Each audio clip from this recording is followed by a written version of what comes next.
My YouTube channel.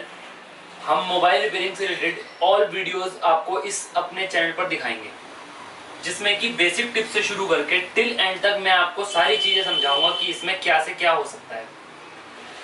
कोई भी videos आप उठा के देखिए, उसमें सिर्फ आपको ये बताएंगे कि इस चीज का इस तरीके से सॉल्यूशन निकल सकता है, लेकिन जब तक आप लोगों को इसकी जड़ नहीं पता होगी, आप लोग कुछ भी मोबाइल रिपेयरिंग से स्टार्टिंग नहीं कर सकते।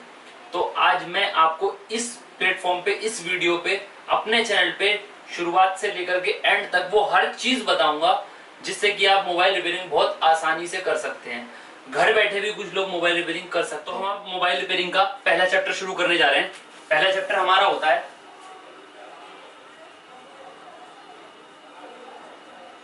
करंट। पहला चैप्टर करंट है। कुछ लोग करंट को बहुत अच्छी तरीके से जानते हैं, लेकिन कुछ लोग ऐसे हैं जो बेसिक से शुरू करके करंट को बहुत अच्छी तरीके से नहीं समझते। तो मैं उन्हें बताना चाहूंगा, करंट हमारे पास जो होता है वो दो प्रकार का होता है।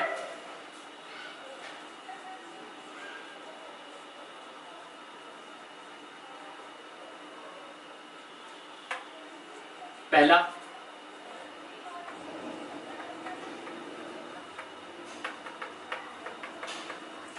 अल्टरनेट करंट, जिसे हम नॉर्मल भाषा में एसी बोलते हैं, हम लोगों ने सुना होगा।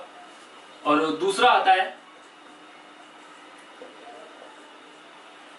डायरेक्ट करंट,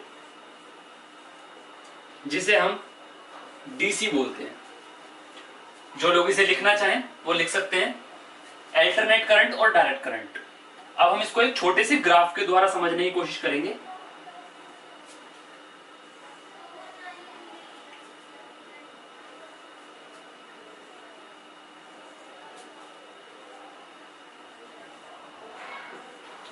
ये एक छोटा सा ग्राफ है, इसके द्वारा आपको बहुत जल्दी ही समझ में आ जाएगा। ये इसका ग्राफ इस तरीके से वर्क करेगा, जबकि इसके उल्टा डायरेक्ट करंट इस तरीके से वर्क करेगा।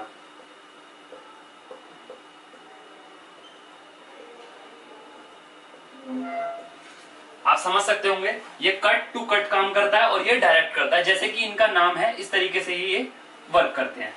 तो ये प्लस से वैल्यू अपनी माइनस में ले जाता है, फिर माइनस से प्लस में लाता है, फिर प्लस से माइनस में ले जाता है, फिर माइनस से प्लस में लाता है, फिर प्लस से माइनस में ले जाता है। इसी तरीके से इसमें प्लस माइनस को हम एक्यूरेट नहीं मेजर कर सकते, हमें नहीं पता चलेगा कि वो प्लस में है कि माइनस में है। दूसरा आता है डायरेक्ट करंट। डायरेक्ट करंट हमेशा सीधा चलता है। सीधा चलने की वजह से इसे स्टोर किया जा सकता है। उसी के उल्टा प्लस माइनस अपोजिट बार बार होने की वजह से इसे स्टोर नहीं किया जा सकता, नो स्टोर। ये इनके बीच पहला डिफरेंस। दूसरा डिफरेंस आता है वोल्टेज। वोल्टेज का मतलब होता है उसकी क्षमता।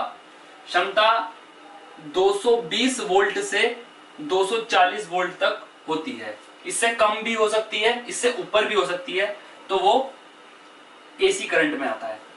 उसके उल्टा इसमें 1.5, 3.0, 6.0 और 12.0 ये डीसी करंट की वोल्टेज होती हैं। अब जैसे मैं आपको समझाता हूं छोटे से एग्जांपल से। 1.5 हमारे जो नॉर्मली रिमोट के या घड़ी के सेल होते हैं, उनमें 1.5 वोल्टेज यूज होती है। उसके अलावा मोबाइल बैटरी, इसमें 3.0 से लेकर के 5.0 तक हम कुछ भी यूज कर सकते हैं। उसके अलावा 6.0 बाइक बैटरी, जो बाइक में बैटरी लगी होती है वो 6.0। उसके अलावा 12.0 इन्वर्टर बैटरी। इस तरीके से हमारा एसी और डीसी करंट में डिफरेंस होता है। इसके बाद एक डिफरेंस और आता है कि इसमें आपको जब करंट लगता है, शॉक लगता है, तो आप थोड़ी देर में उस शॉक से दूर हो जाते हैं, मतलब नॉर्मल शॉक। ऐसा क्यों? जो हमारे घर में जो करंट होता है, नॉर्मली आप उसको अगर टच करेंगे तो आपको एक झटका लगता है, आप उससे दूर हो जाते हैं। तो ये नॉर्मल शॉक क्यों होता है? वो इस वजह से होता है कि ये प्लस से माइनस और माइनस से प्लस और फिर प्लस से माइनस और माइनस से प्लस चलता है। इसके चलने की वजह से हम प्लस में अगर हमने कनेक्ट किया तो वो 1 या 2 सेकंड बाद अपनी वैल्यू चेंज कर लेता है और हमें झटका लग जाता है। लेकिन डायरेक्ट करंट अगर 12 वोल्ट से ऊपर होगा तो वो हमें चिपका लेगा, जैसे कि इन्वर्टर और भी कई ऐसी चीजें हैं। जो एसी करंट होता है ये घर के होम अप्लायंसेस जो मशीनरी वगैरह होती है उनमें यूज होता है, लेकिन कई मशीनरी में ऐसी चीज लगी होती है जो एसी टू डीसी कन्वर्ट करती है। एसी टू डीसी कन्वर्जन देखने के लिए हमारा नेक्स्ट वीडियो जरूर देखें, और जो भी इसे उतारना चाहें वो इसे लिख सकते हैं।